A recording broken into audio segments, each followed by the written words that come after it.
Radiance. Chapter 1. Embers of a Dream. The end of a salon shift was always the same.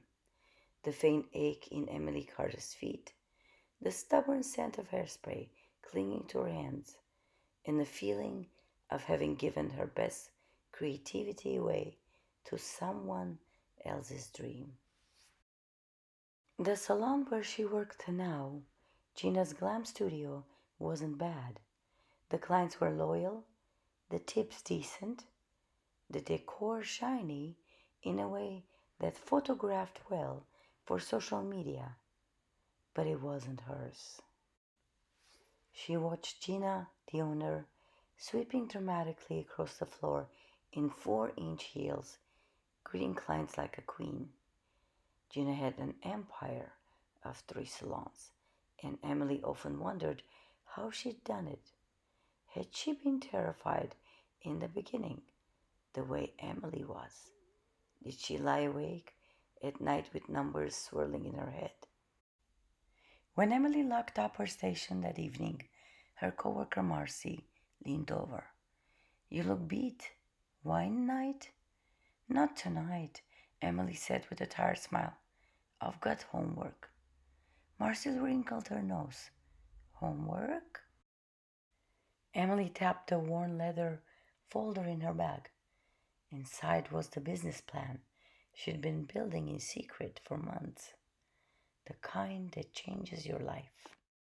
At home, she spread papers across her kitchen table.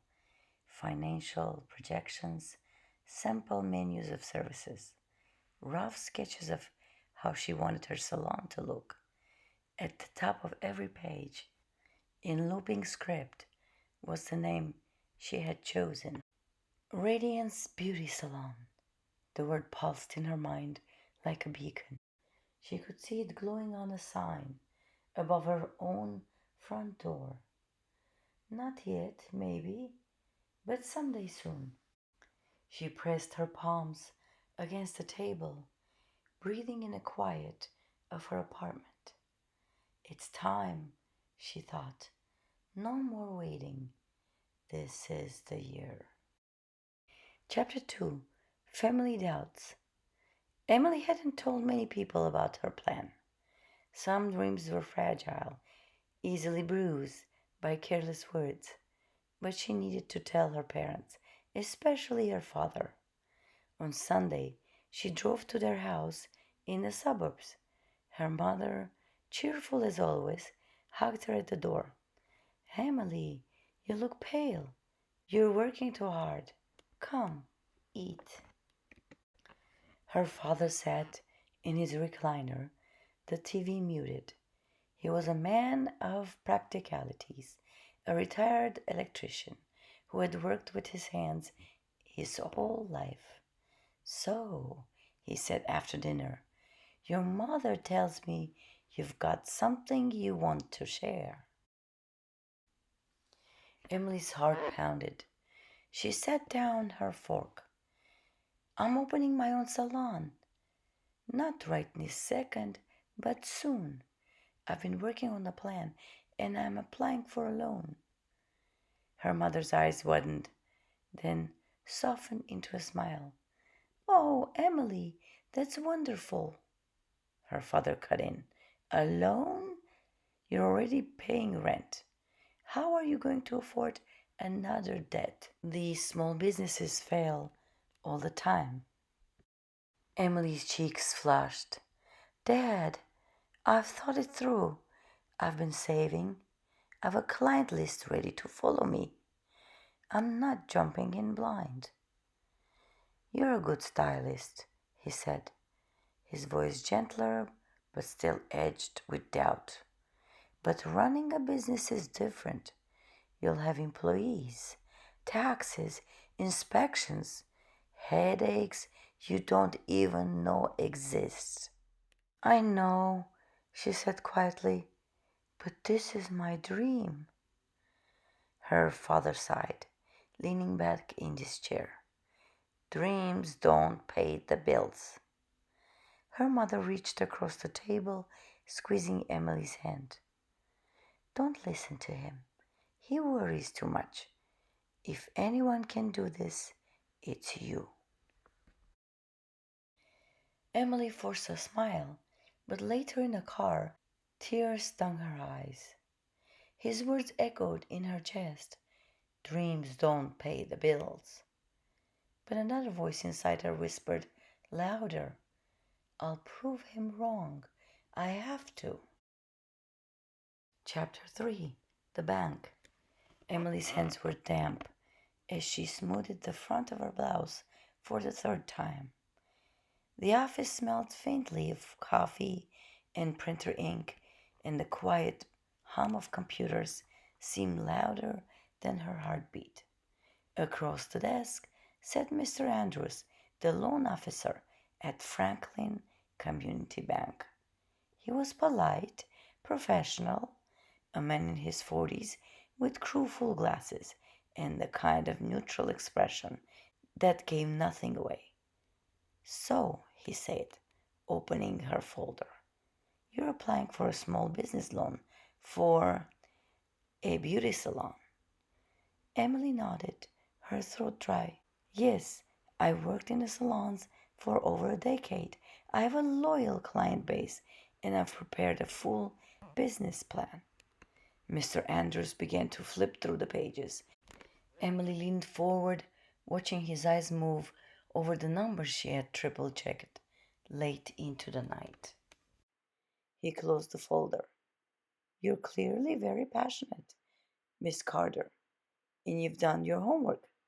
But I have to be honest, our bank is cautious about lending to startups and personal services. Salons have one of the highest failure rates for small businesses. Emily's stomach dropped. But I've accounted for expenses. I've projected income.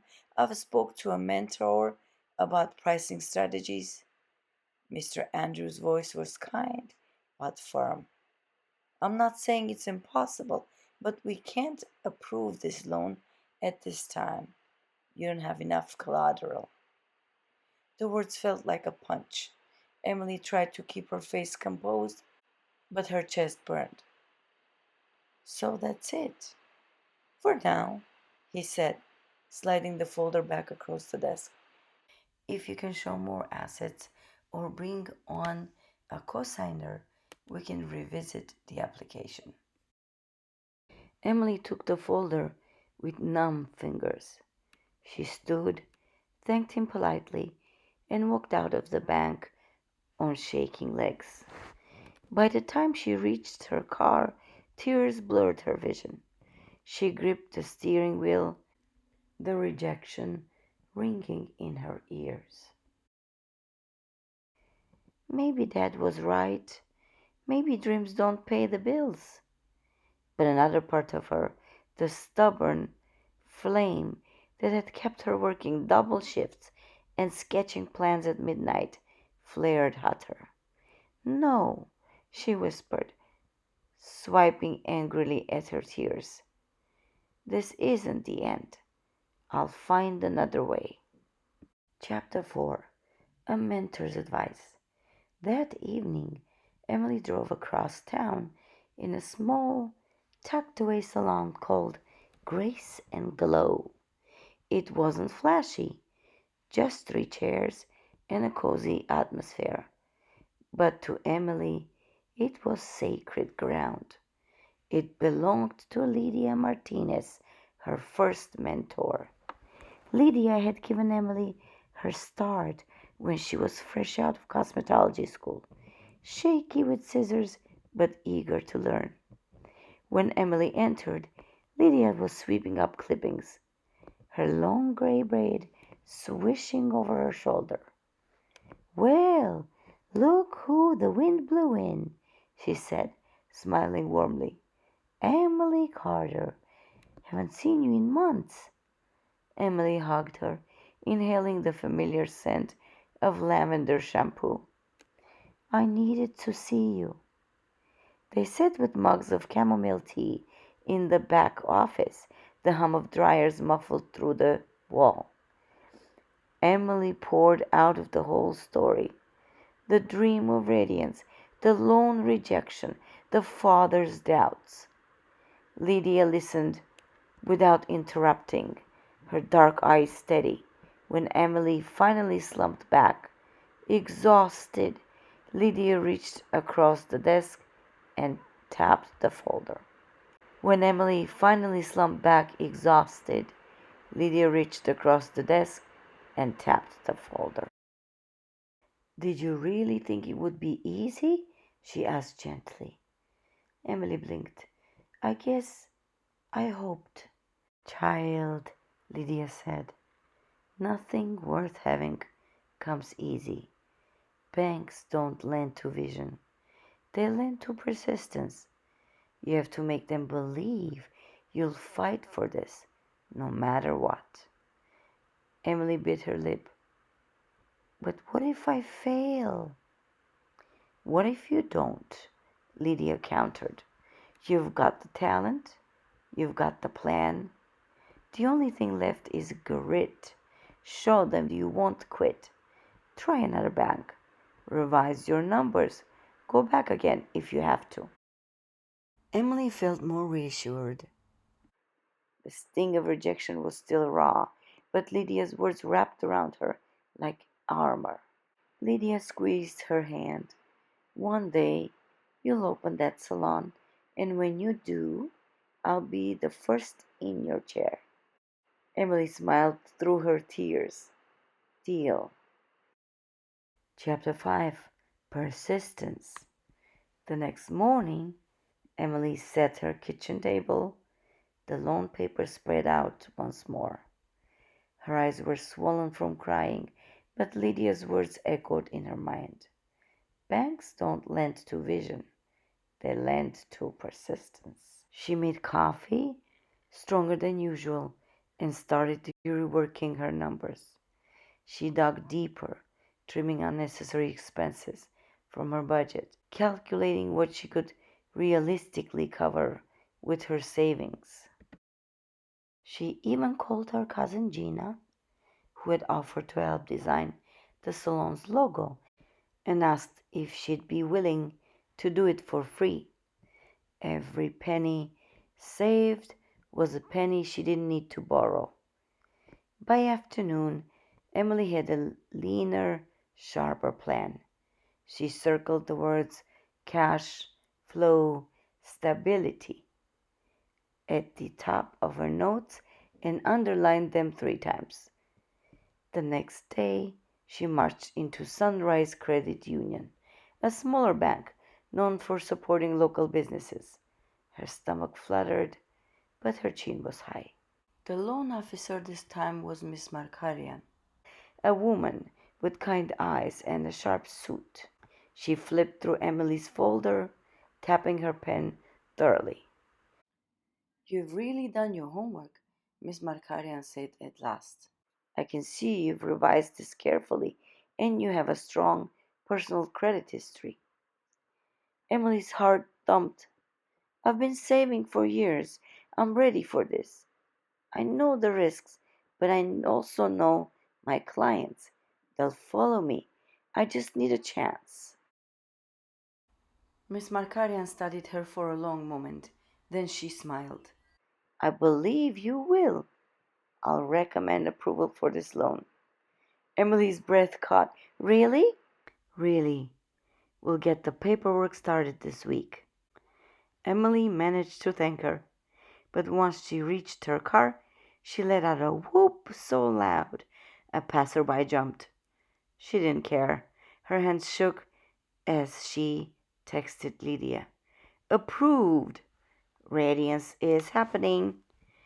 Her phone buzzed seconds later with Lydia's reply. "I never doubted it. Proud of you, kid." Chapter 6. The Search.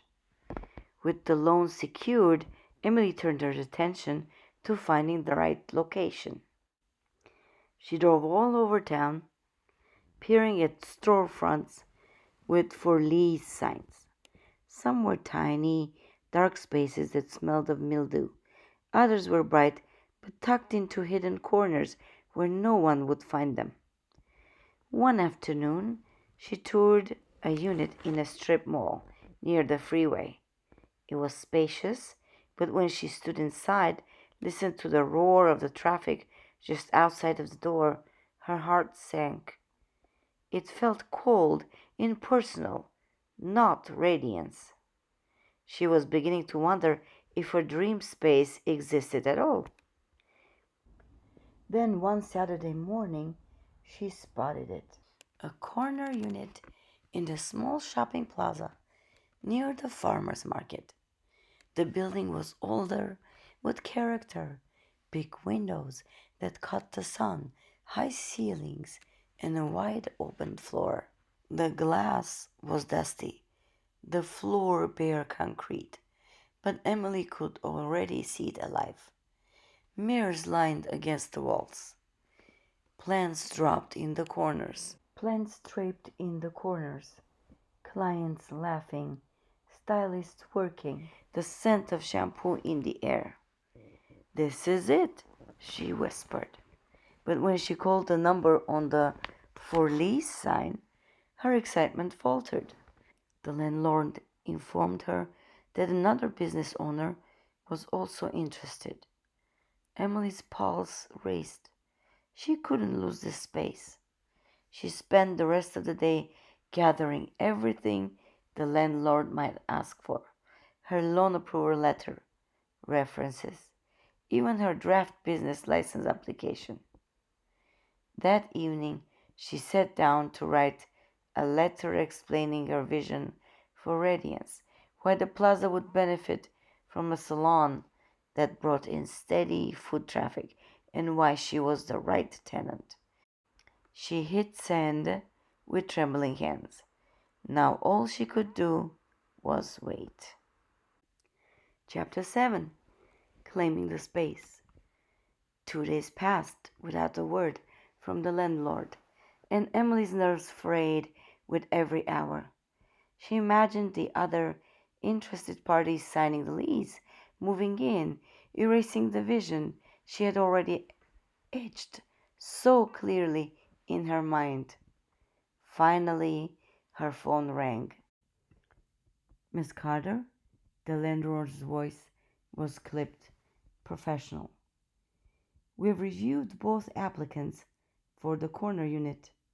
I'd like to meet you in person to discuss next steps." Emily's heart leapt.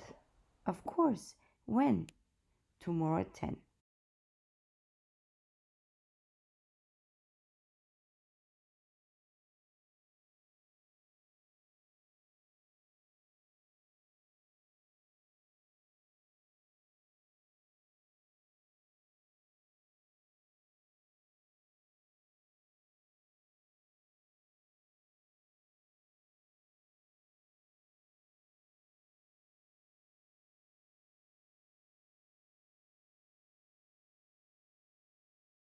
That night she barely slept. She dressed carefully the next morning in a navy blouse and blazer, her loan approval letter and business plan neatly stacked in her folder.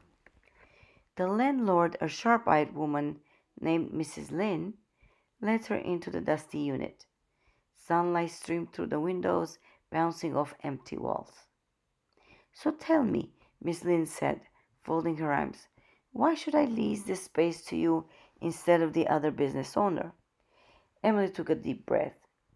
"Because I don't just want to rent it, I want to transform it. This corner is going to shine again. Radiance Beauty Salon will bring life, foot traffic, and energy. I already have a loyal fan base, and I've secured financing. I know this plaza is about community, and I want to be part of it." Mrs. Lynn studied her for a long moment, then nodded slowly. "You remind me of myself when I started. Determined, a little stubborn." Emily bit her lip. "Is that a good thing?" Mrs. Lynn's mouth twitched into a smile. "Usually." She held out her hand. "Let's move forward with the lease." Emily's breath rushed out in relief. She shook her hand firmly, the weight of the moment sinking in. As she left the plaza, The keys cool in her palm, she whispered to herself, "Welcome home, Radiance." Chapter 8. The Inspectors. The empty space quickly filled with lists, contractors, and late night planning. But before Emily could think about chairs or mirrors, she had to tackle the maze of licenses and approvals. The city business license came first, with endless forms and a small mountain of fees. Then came the daunting application of establishment license from the Board of Barbering and Cosmetology. She pored over the state regulations like they were sacred texts. Floors must be not porous, tools sterilized and locked away, chemicals labeled, hot and cold running water at every station. When the inspection day arrived, Emily was a bundle of nerves. Two officials, one tall and stone-faced, the other younger but equally stern, walked in with clipboards. "This is Radiance Beauty Salon?" the tall inspector asked. "Soon to be," Emily said, trying to sound confident. They moved through the space briskly. One pointed at the sanitation area. "Disinfection solution?" "Yes, right there," Emily said, showing the neatly labeled container. They checked the restrooms, the ventilation, the fire extinguishers. Emily answered every question, though her palms grew sweatier with each note they scribbled. At one point, the younger inspector frowned. "Your chemical storage cabinet. Where's the lock?" Emily's heart stopped. The lock. She scrambled to the cabinet and showed them the padlock she'd purchased, but hadn't yet installed. "It's here, ready. I was planning to secure it tonight." The inspector hesitated, then nodded. "As long as it's installed before you open." Emily swallowed hard. "It will be, I promise." Finally, after what felt like hours, the tall inspector closed the clipboard. "Overall, this space is compliant. You'll receive your license in the mail." Emily's knees nearly buckled with relief. "Thank you, truly." As they left, she sank onto one of the empty counters, laughing shakily. It hadn't been perfect, but it had been enough. One more hurdle cleared. Chapter 9.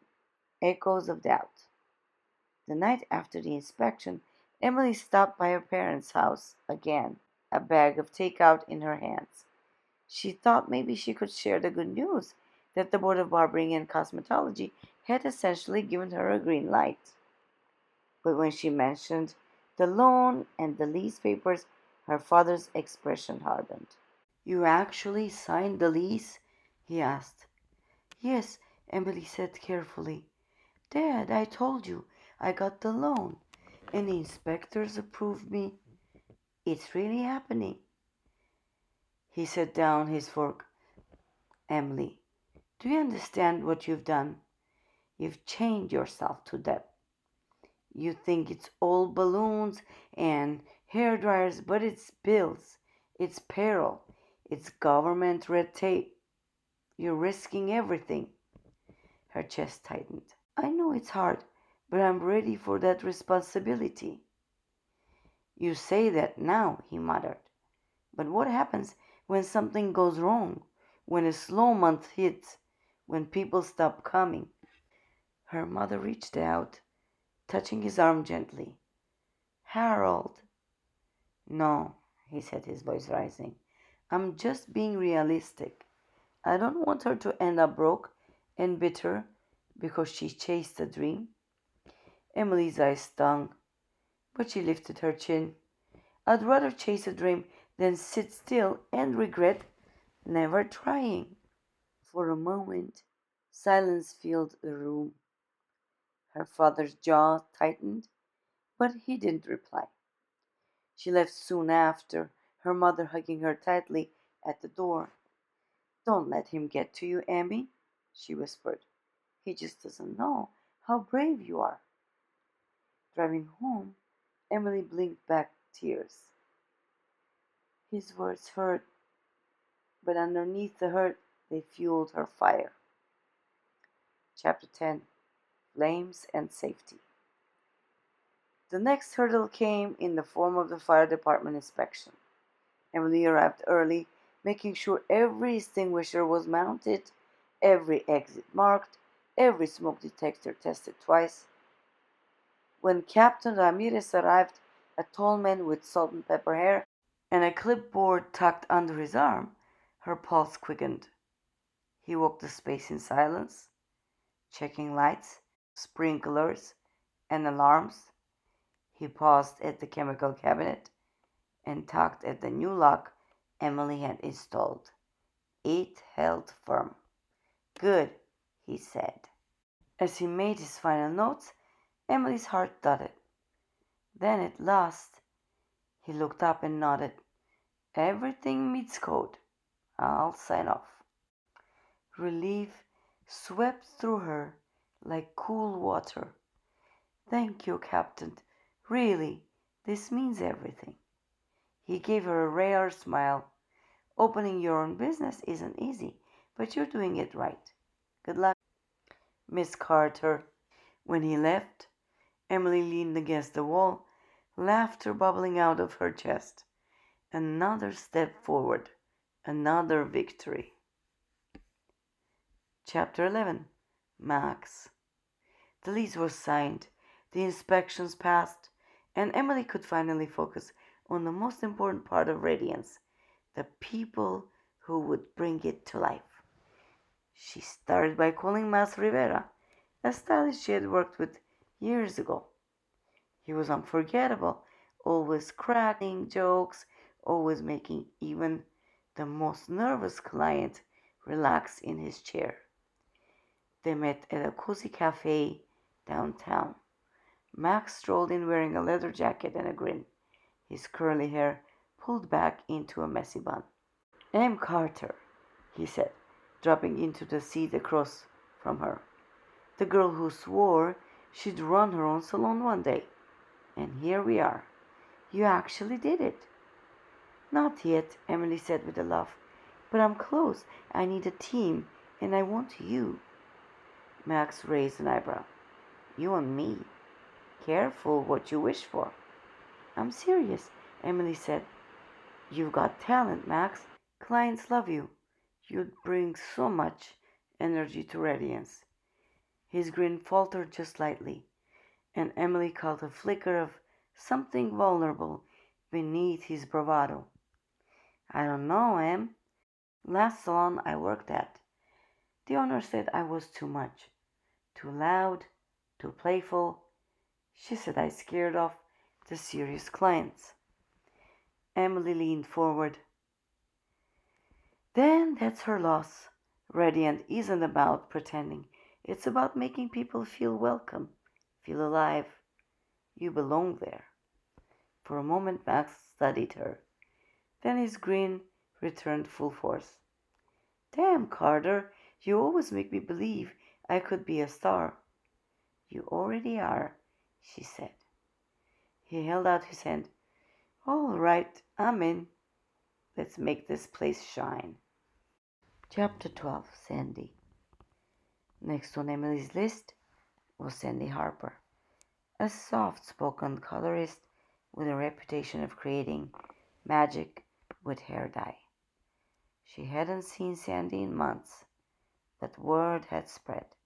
Sandi had left her last salon abruptly right after her divorce. Emily found her in a little diner, sitting alone at a booth with a cup of coffee and a notebook. "Sandi," Emily said gently as she slid into the seat across from her. Sandi looked up, startled, then smiled faintly. "Emily, it's been a while." "I heard about everything," Emily said cautiously. "How are you holding up?" Sandi shrugged. "Trying to rebuild.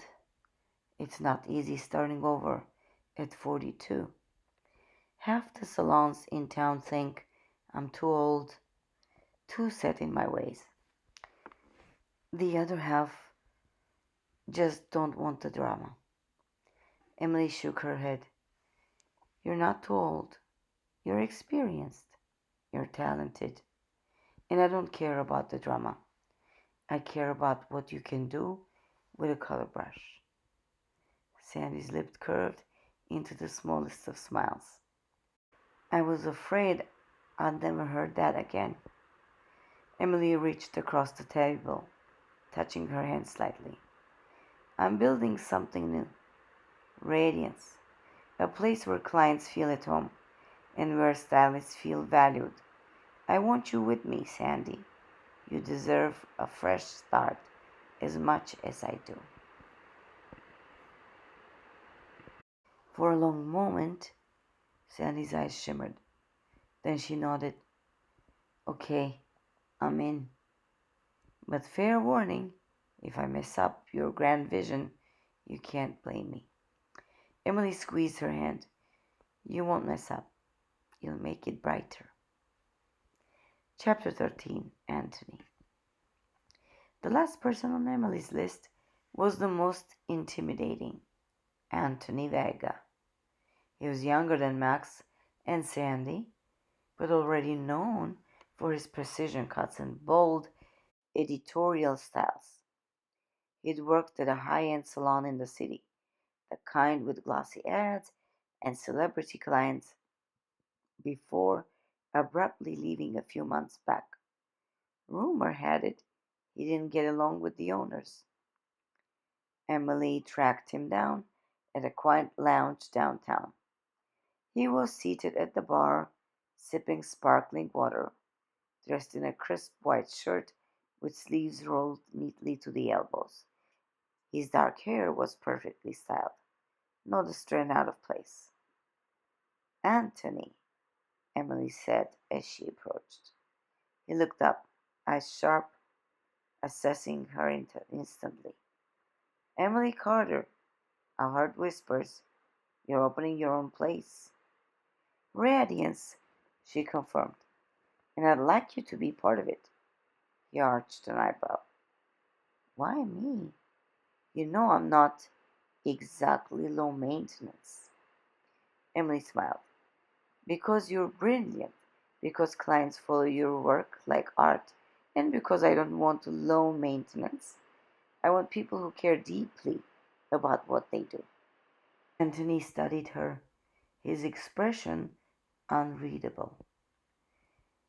At my last salon, they called me difficult, too demanding, too precise. They wanted volume over artistry. And how did that work out for them? Emily asked lightly. For the first time, a small smile tugged at his lips. Fair point. She leaned against the bar. I don't care if you're demanding. I care if you're dedicated. Radiance is about quality, about care. If you want a place where your work matters, where you matter, this is it. For a long moment, Antony said nothing. Then he extended his hand, his grip firm, deliberate. All right, Emily Carter, I'll give Radiance a chance. Her heart lifted. With Antony, the team was complete. Chapter 14. The first meeting. A week later, Emily unlocked the glass doors of Radiance and welcomed her new team into the space for the very first time. Max whistled low as he stepped inside. Wow, look at all this sunlight. This place is going to be gorgeous. Sandi walked slowly across the bare concrete floor, trailing her hand along the walls. It feels peaceful, she said softly, like it's waiting for us. Antony scanned the corners, already analyzing the layout. We'll need mirrors here, here, and here. The stations have to flow. Clients should feel like they're part of something seamless, not shoved in a corner. Emily laughed, through her chest swelled with pride. See? This is why I wanted all of you. Each of you sees what I can't alone. They gathered in a loose circle at the corner of the room. The walls were bare. The air still faintly smelled of fresh paint, but in Emily's mind, she could already hear laughter, the hum of hair dryers, the chatter of clients. This is the beginning, she told them. It won't be easy. There will be long days, slow weeks, and moments where we wonder what we've gotten ourselves into. But if we stick together, if we trust each other, we can make radiance shine. For a moment, silence filled the space. Then Max grinned and clapped his hands. All right, boss. When do we start building this dream? Emily's smile widened. Right now. Chapter 15. Building the Dream. The weeks that followed were a blur of deliveries, paint fumes, and endless trips to supply stores. Emily worked side by side with her team, painting the walls a soft cream, hanging sleek pendant lights, and rolling out vinyl flooring that gleamed under the sun. She'd chosen a warm palette, each tones with touches of gold, to make the space feel inviting rather than intimidating. Max was the unofficial comic relief of the renovation. He sang loudly, off key, while putting together styling chairs, occasionally pretending the wrench was a microphone. Sandi, quiet but steady, was the one who caught the small details, like reminding everyone to check the caulking along the sinks or carefully labeling each box of supplies so nothing got lost. Antony, predictably, had opinions on everything. He insisted the mirrors needed to be a particular size, the stations spaced precisely apart, the lighting calibrated for accuracy. At first, Emily welcomed his precision, but as the days stretched on, his critique grew sharper. No, no, no, Antony said one afternoon, frowning at the angle of the chairs. It's off by at least an inch. We can't open like this. Max groaned dramatically. It's a chair, Antony, not the Mona Lisa. Details matter, Antony snapped. Clients notice. A crooked chair is a crooked impression.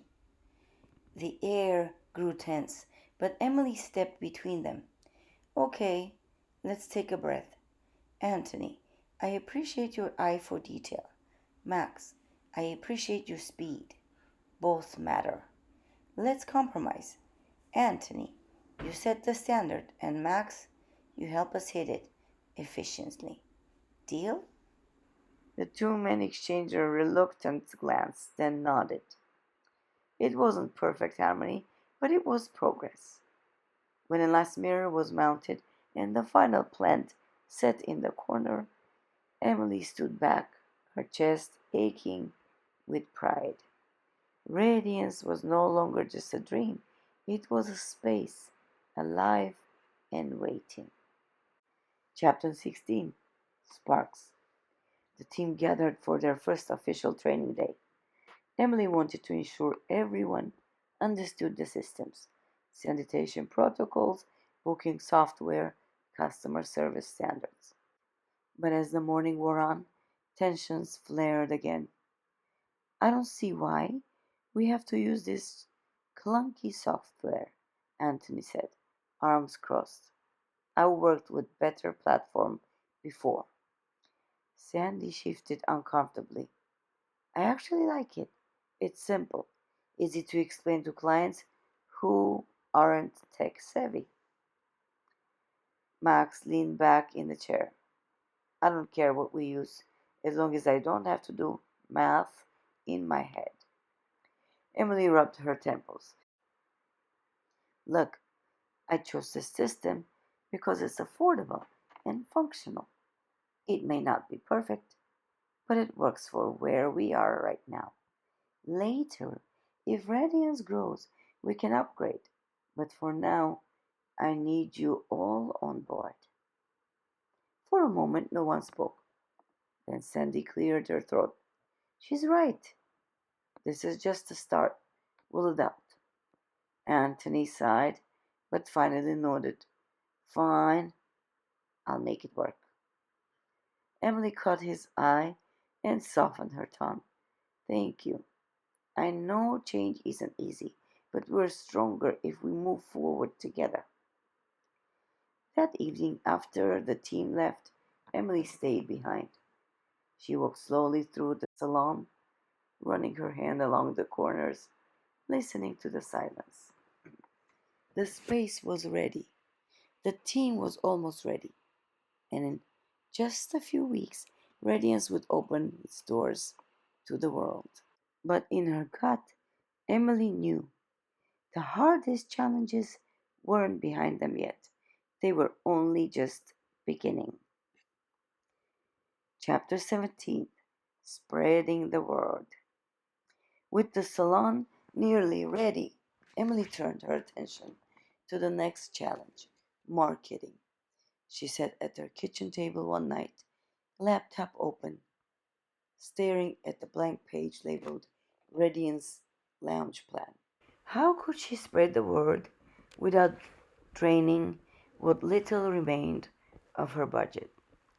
The answer came the next morning when Max breezed into the salon, holding a stack of brightly colored flyers.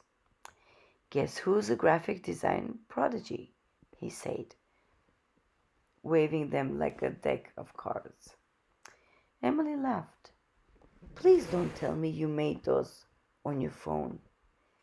Guilty, Max said, but look, they don't suck. He was right. The flyers were bold and eye-catching, with Radiance's logo at the top and photos of the team, shot on Max's old camera, but touched up until they looked professional. At the bottom, the slogan Emily had scribbled weeks ago stared back at her. Radiance, shine inside and out. Sandi, who had been unpacking color tubes, came over and smiled softly. These are beautiful. I could hand some out at the farmer's market this weekend. People trust word of mouth there. Antony adjusted the stack, nodding critically.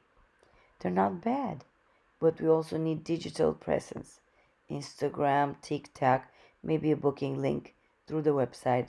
I can handle that if I have creative control. Emily chuckled. You just want an excuse to curate an aesthetic.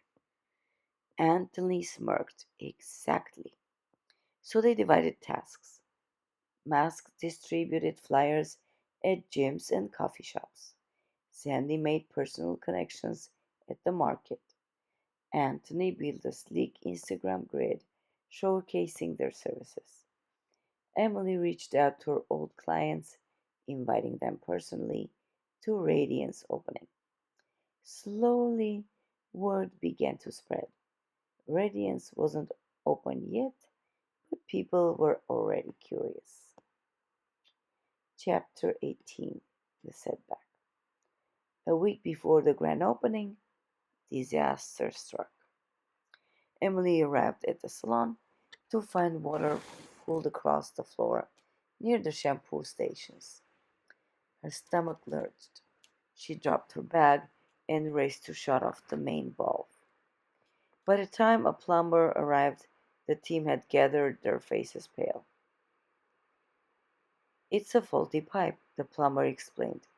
Cheap installation from whoever had this place before. It'll need replacing. Could take a few days. A few days? Emily's voice cracked. Our grand opening is in 6. I'll work as fast as I can, the plumber promised, but I can't guarantee it'll be ready by then. The team exchanged worried glances. Max rubbed the back of his neck. What if people show up and you're not ready? His voice was quiet.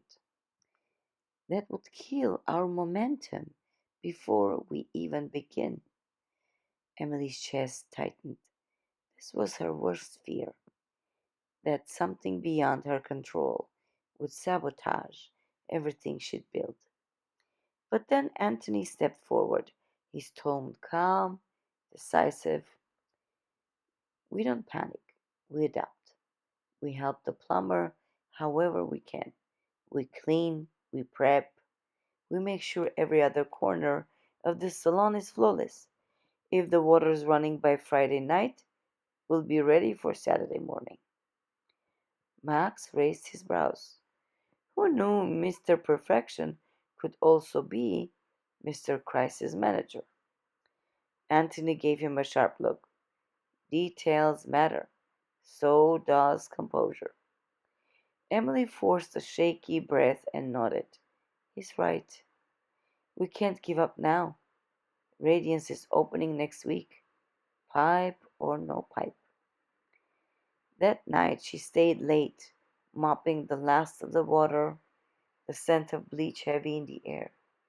Exhausted but determined, she whispered into the empty salon. You're not falling apart on me now. We've come too far. Chapter 19. Just in time. The next few days blurred into a frenzy of problem solving. The plumber worked late into the evening. Pipes scattered across the floor. The sound of changing metal echoed through the salon. Emily hovered anxiously, offering water bottles and take-out dinners, silently praying with every turn of his wrench. Meanwhile, the team rallied.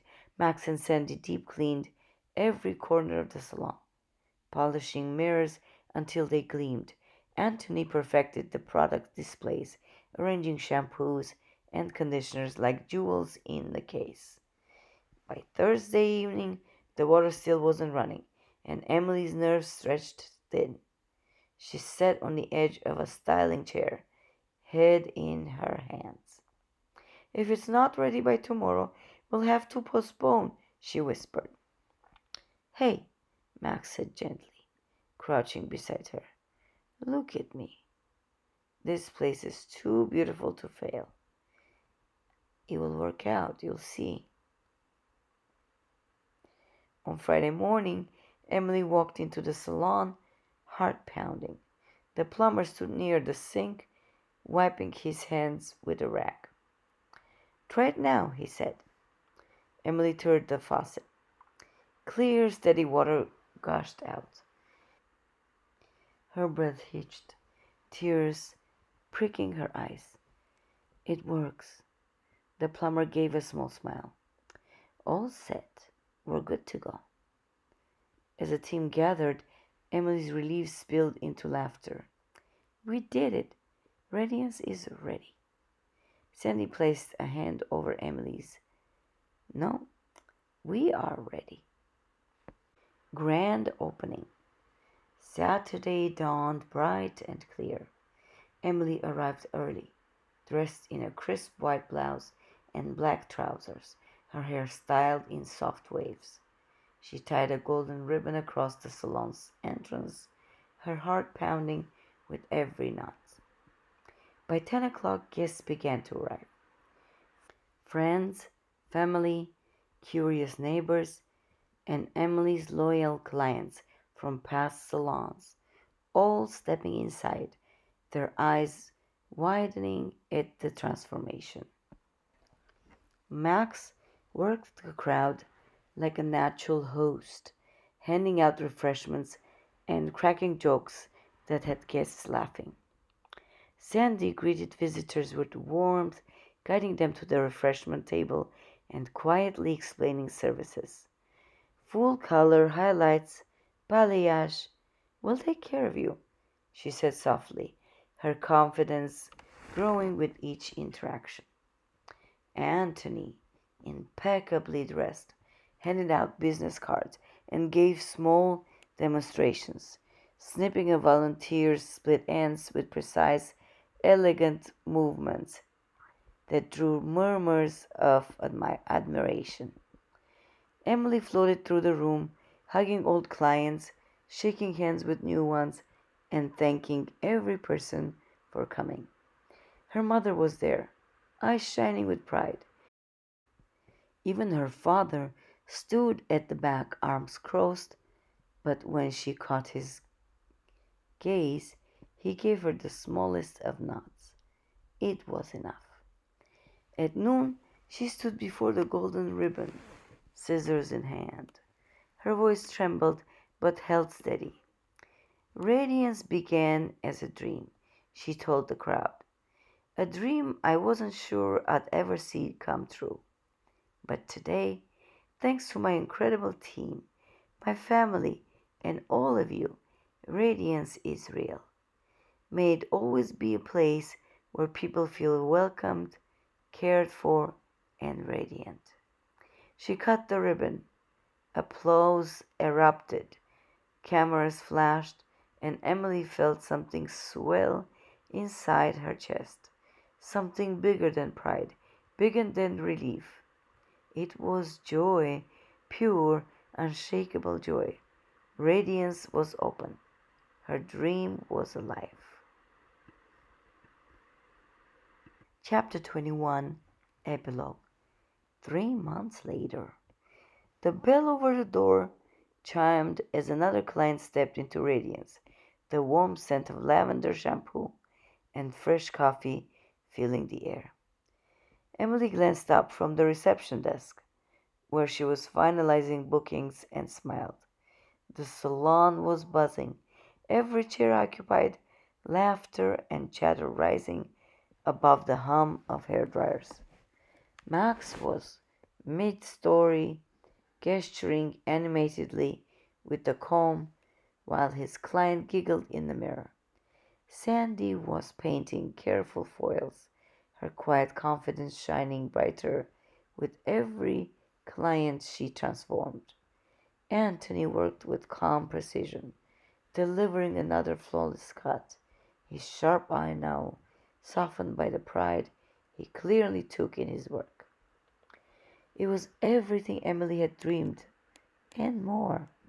Radiance wasn't just surviving, it was thriving. Word of mouth had spread quickly, helped by Antony's curated social media posts and Sandy's connections at the farmers market. Appointments were booked weeks in advance. The team had learned to balance each other. Max's energy, Sandy's steadiness, Antony's perfectionism, woven together under Emily's leadership. Even her father had begun to visit.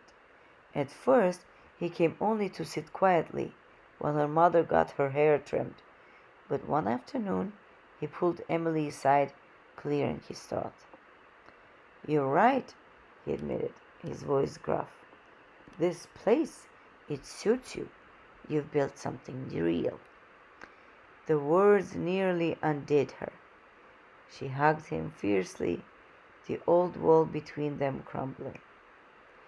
That night, as she locked up and turned off the lights, Emily paused at the door.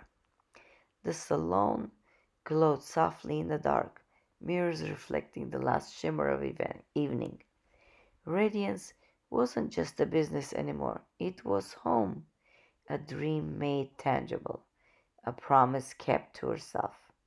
She whispered into the quiet, "We did it," and she knew this was only the beginning.